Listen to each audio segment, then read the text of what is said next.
Today we're taking a closer look at the Sagrada Familia in Barcelona, Spain, not just as a famous landmark, but as a turning point in architectural history.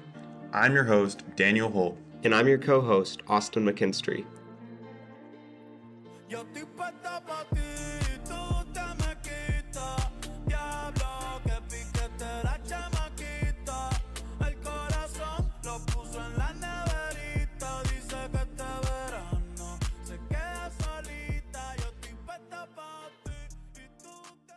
At the center of it all is Antoni Gaudí, the architect who didn't just continue the Gothic tradition, he transformed it.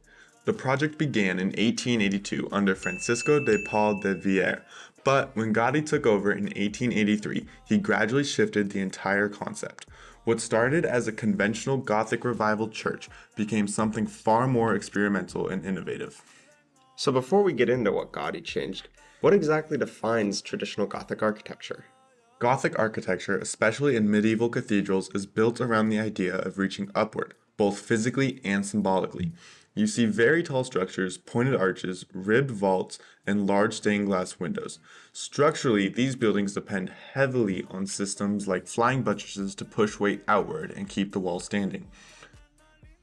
But beyond structure, Gothic design is really about creating a sense of transcendence, making people feel small in comparison to something divine. And Gaudí keeps that emotional goal, but changes how it's achieved. Exactly. That's where his work becomes revolutionary. Instead of relying on rigid geometry and external supports, Gaudí studied natural systems, things like trees, bones, and honeycombs. He realized they distribute forces more efficiently than traditional architectural forms. So rather than designing a building that resists gravity, he designed one that works with it. That's why there's those tree-like columns in it, right? Yes, and they are one of the clearest examples of his innovations. Inside the Sagrada Familia, the columns don't just go straight up, they branch out as they rise, like trees. These branching systems spread the load in multiple directions, reducing the need for heavy external supports like buttresses. It's not just decorative, it's structural. The aesthetic and the engineering are the same thing, which is a major shift from traditional Gothic design. So in a way, he's merging architecture with biology. That's a great way to put it. Gaudí believed that nature had already solved most structural problems, so instead of imposing artificial forms, he tried to replicate natural ones. He also used complex geometries like hyperboloids, which allow light to pass through more dynamic ways and help distribute weight more evenly. At the time, these forms were incredibly difficult to design without modern tools, which is part of why his work was so ahead of its time. And that changes the experience of the space too, not just the structure. Absolutely. Traditional Gothic cathedrals create a sense of awe through scale and symmetry. Gaudí creates the same sense of awe, but through movement and variation.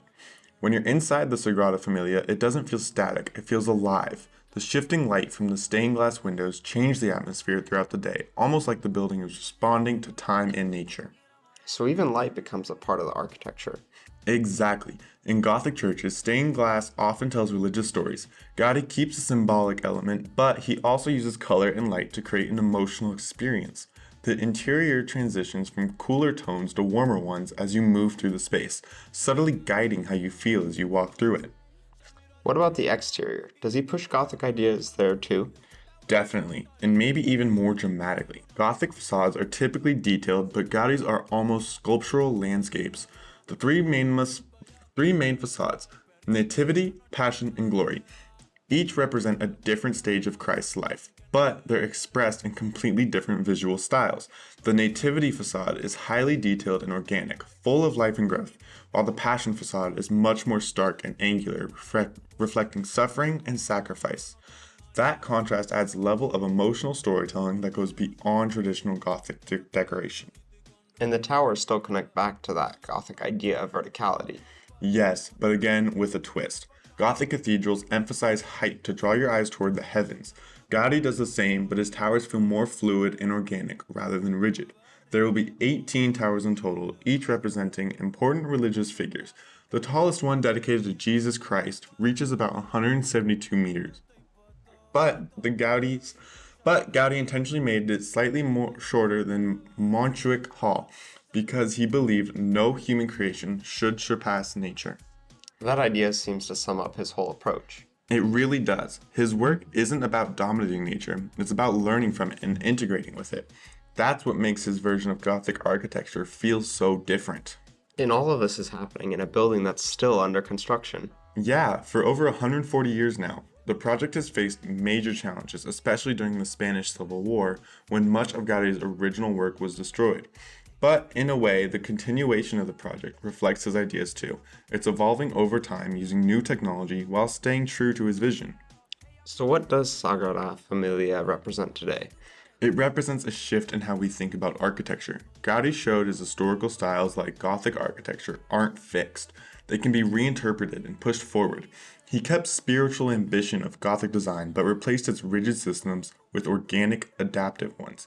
In doing that, he didn't just build a church, he created a new architectural language.